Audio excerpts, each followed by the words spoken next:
તો હેલો મિત્રો, કેમ છો બધા? મજામાં છો? ફરી મારા મિની બ્લોગમાં તમારું સ્વાગત છે. જો અમારે તો આજ જો વાદળા છે એટલે સિસોડો ક્યાં લઈ ગયા નથી, એટલે અમારે છે ને વરસાદનો મોસમ છે એટલે અમારે ઘીરે બનાવીને પીવાનો. ધંધે ક્યાંય જા નથી પણ ઘીરે એમે પીવી.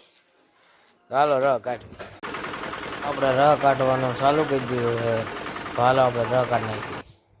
હેલો મિત્રો, આપણે કાઢી નાખ્યો છે અને હાલો આપણે હવે પી લેવી. આપણા દાદાને દેવા આવી ગયા છે વાડીએ. કેવો છે દાદા? કેવો છે? અસલ છે ને? તો મેં કાઢ્યો હોય. તો આજનો વિડીયો અહીંયા જ પૂરો.